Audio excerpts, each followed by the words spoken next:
The bovine corneal opacity and permeability assay, commonly referred to as the BCOP assay, is an in vitro eye irritation test method which uses living bovine corneal tissue to evaluate the potential ocular irritancy of chemicals and products.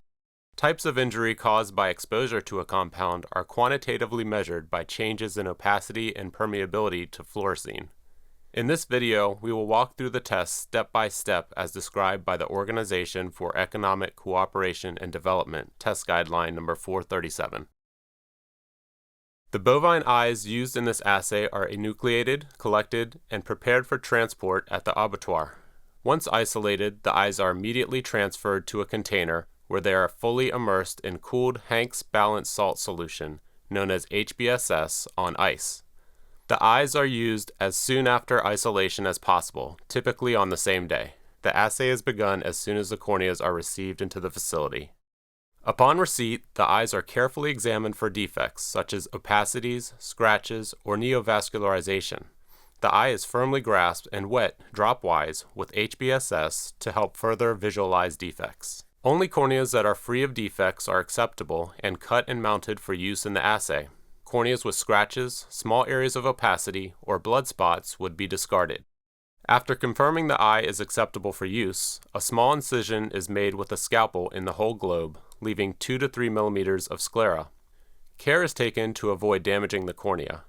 Once the incision is made, the remainder of the cornea is removed with scissors. Hold the sclera with forceps and remove the other eye components by peeling them away from the endothelial side of the cornea. Avoid touching the cornea with the second set of forceps. The cornea is placed epithelial side down in a petri dish containing HBSS. Next, the isolated cornea is mounted in a specially designed corneal holder by placing the cornea epithelial side up onto the O-ring of the posterior chamber. The cornea is gently centered on the O-ring to reduce slippage and leaking. Take care not to move or stretch the cornea once it has been placed on the O-ring. The anterior chamber is then placed on top of the cornea, and both chamber pieces are joined together by tightening the 3 chamber screws. While tightening the chamber, apply gentle pressure to both pieces to reduce movement of the cornea. Now that the cornea is secured in the chamber, both the anterior and posterior chambers are filled to excess with pre-warmed Eagle's Minimum Essential Medium, or EMEM, without phenol red. The posterior chamber is filled first to ensure that the cornea keeps its normal curvature. The same steps are performed while filling the anterior chamber. Once both sides of the chamber are filled, the chamber holes will be plugged and the chambers are incubated at 32 degrees Celsius for at least 1 hour. Prior to use, the opacitometer is calibrated to ensure proper performance. It is calibrated with a series of calibrator chips, mimicking varying degrees of opacity. Following the 1-hour incubation, the media is removed from both sides of the chambers, starting with the anterior chamber first, using a blunt-tip syringe. Both sides of the chamber will again be refilled with fresh, pre-warmed EMEM without phenol red in a similar fashion as the initial media addition. Once the chambers are filled, a baseline opacity reading will be taken on each cornea. Any cornea that has an opacity score of greater than 7 opacity units or is observed to have macroscopic tissue damage will be excluded from use in the assay. This step serves as one of the quality control checks of the assay. Corneas that meet the assay acceptance criteria are assigned to a treatment group. Each treatment group consists of at least 3 corneas. The treatment groups will be dosed with either a test article, positive or negative control. The assay controls are treated concurrently with the test articles in this assay. The positive control chemical for each assay depends on whether it is a liquid or a solid protocol being performed. For liquid protocols, the suggested positive control is 100% ethanol. For the solid protocol, the positive control that is used is 20% imidazole. Now that the corneas have been assigned to a treatment group, the corneas are prepared for dosing. Since the dosing is different for liquid and solid test substances, both will be illustrated in this video. Before dosing for either liquids or solids, the media is removed from the anterior chamber, similar to the initial refeed step, and the chamber re-aspirated to remove any remaining medium. It is important to remove as much media as possible from the anterior chamber in order to reduce further dilution of the test article. Now that the chambers are prepared, Lindsay will demonstrate how to dose a liquid test article. Liquid test articles can be tested undiluted or for surfactants at a concentration of 10% in a solvent. When dosing most liquid test substances, the closed chamber method will be used. Some liquid test materials may be viscous, semisolids, creams, or waxes. In this case, they will be applied using a positive displacement pipette by the open chamber method, which Nathan will demonstrate during solid dosing.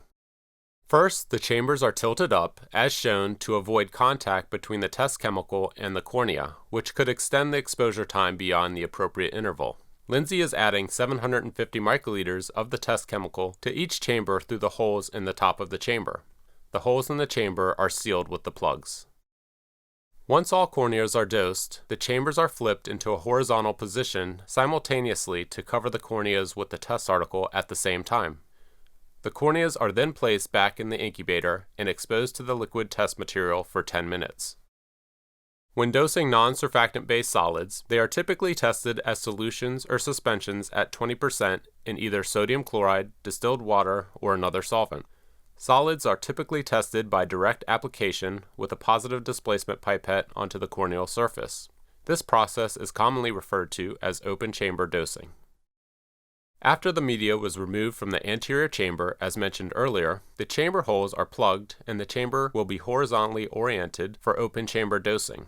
In the first step in open chamber dosing, Nathan removes the window locking ring and the glass window from the anterior chamber. 750 microliters of the test material are applied to the epithelial surface of the cornea. The test article is applied in a circular motion to ensure that the entire corneal surface is covered. The chamber can also be gently tapped to aid in spreading the test substance thoroughly. For dilutions that are not homogeneous suspensions, a positive displacement pipette tip can be cut and used for dosing to get the best sample. Once Nathan doses the first cornea, the timer is started and each chamber is dosed in succession, leaving sufficient time in between each chamber for the rinsing process. After dosing, the glass window is replaced on the anterior chamber to recreate a closed system, and the chambers are placed back in the incubator. Corneas are exposed to the solid test articles for 4 hours. After the incubation period, either 10 minutes for liquids or 4 hours for solids, the chambers are removed from the incubator. Approximately 1 minute prior to rinsing solids, the windows are removed. After completion of the 4-hour exposure time, each cornea is rinsed successively based on the intervals at which they were dosed. Nathan is using a syringe to add fresh EMEM with phenol red to the inside wall of the anterior chamber, creating a vortex and dumping the medium into a designated waste receptacle. Special care is taken not to spray the cornea directly with the medium. This process is repeated until most of the test material is removed. Then the anterior chamber is filled with EMEM containing phenol red before moving on to the next cornea. If residual test article still remains, a gentle stream of medium can be sprayed onto the cornea already containing media, or a cotton tip applicator can be used to aid in removing residual test article. Once each cornea is completely rinsed, the glass window and window locking ring is replaced. Particularly viscous liquids may be rinsed using this open chamber method as well. The rest of the rinsing continues following the closed chamber method. From this point forward, the rinsing process is the same for the liquids and viscous liquids and solids. Lindsay will demonstrate how to rinse using the closed chamber method. First, flip the chambers to a vertical position and remove the test article for liquids or the medium for solids from the anterior chamber through the holes at the top of the chamber. 2 to 3 milliliters of media containing phenol red are added through the holes to all the chambers. The chambers are inverted and the media is removed. This process is repeated at least 3 times. If the phenol red containing media is observed to be discolored, yellow, or purple, or if test substance is still visible, the corneas are washed until the media remains red and all test material has been removed from the cornea. Once the media is free of test material, a final rinse with EMEM without phenol red is performed to ensure the phenol red media is removed from the chamber. After rinsing is finished, the anterior chamber is refilled with fresh EMEM without phenol red and plugged. Corneas originally dosed with liquids are placed back in the incubator for an additional 2 hours at 32 degrees Celsius. Corneas treated with solids do not require a post-exposure incubation time. At the end of the post-exposure incubation step for liquid test articles, and directly after rinsing for solid test articles, the final opacity reading is taken for all corneas. Each cornea is observed visually, and notes on the appearance of the cornea are recorded, such as tissue peeling, residual test article, or small areas of defined opacity. The observations are important as they can be used to support opacity measurements. Once all opacity readings have been taken, the media is removed from both sides of the chamber, and only the posterior chamber will be refilled with fresh EMEM without phenol red. The anterior chamber is aspirated, and 1 milliliter of sodium fluorescein solution is added through the chamber holes and plugged. A 4 mg per milliliter solution of fluorescein is used for corneas treated with liquid test articles, and a 5 mg per milliliter solution of fluorescein is used for solid test articles. After adding the fluorescein solution, the chambers are flipped into a horizontal position and placed in the incubator for 90 minutes.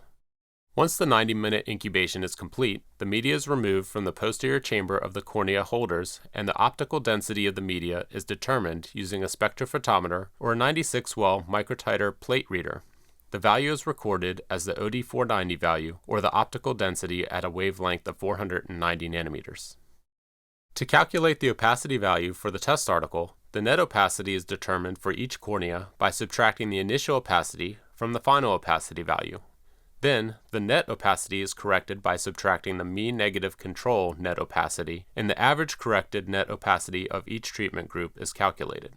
For the permeability value calculation, the OD490 values are corrected by the mean negative control OD490, and the average corrected OD490 for each treatment group is calculated. Once the opacity and permeability values are determined, they are entered into an empirically derived formula to calculate an in vitro irritancy score for each treatment group. The opacity and permeability values can also be evaluated independently to gain additional insight on the irritancy of the test article. The in vitro irritancy scores may then be used to identify test chemicals that may induce serious eye damage, GHS Category 1, and chemicals that do not require classification for eye irritation, GHS No Category, according to the table. Laboratories initially establishing this test method for use in their facility should consult Annex 3 of the OECD test guideline for a list of proficiency chemicals. These chemicals can be used to demonstrate technical competence in the BCOP assay prior to submitting BCOP test method data for regulatory hazard classification purposes.